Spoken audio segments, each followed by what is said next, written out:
ఇది కూడా నమస్కారాలు. నేను 10th వరకు ఖమ్మంలో చదువుకున్నాను. ఇంటర్మీడియట్కి కల్లూరు వచ్చాను. కల్లూరులో బైపీసీ గ్రూప్లో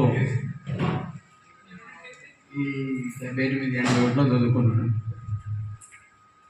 ఆ తర్వాత degree Khammam ఎస్ఆర్ఎన్ BJP college Osmania యూనివర్సిటీలో పీజీ చేశాను.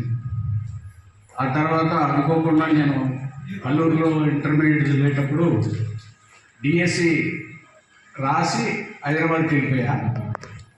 6 సంవత్సరాల తర్వాత ఖమ్మంలో జాబ్ వచ్చిందని చెప్పి కలెక్టర్ గారి దగ్గర నుంచి ఇన్ఫర్మేషన్ వస్తే వచ్చి జాయిన్ అవ్వాలా వద్దా అని చెప్పేసి జాయిన్ అయ్యా. ప్రమోషన్లు ఎక్కువ ఉంటాయి ఈ డిపార్ట్మెంట్లో, తొందరగానే డిపార్ట్మెంట్ టెస్ట్ రాసుకుని వెళ్ళొచ్చు అన్నాడు. దాంట్లో భాగంగానే అన్ని ఎగ్జామ్ రాయటం, పాస్ కావటం. ఖమ్మం ఏసీగా, వరంగల్ ఏసీగా, కరీంనగర్ ఏసీగా, ఆదిలాబాద్ ఏసీగా పనిచేశాను. ఆ తర్వాత వరంగల్ జోనల్ డిప్యూటీ కమిషనర్ పనిచేశాను. వరంగల్ జోనల్ డిప్యూటీ కమిషనర్ పనిచేస్తున్నప్పుడు దాదాపు 12 సంవత్సరాలు పనిచేశాను ఒకే దగ్గర. ఆ టైంలో బాసర ఈవోగా, వేములవాడ ఈవోగా, కొండగట్టు, కొమరవల్లి, మేడారం, భద్రాచలం ఈవోలు పనిచేశాను.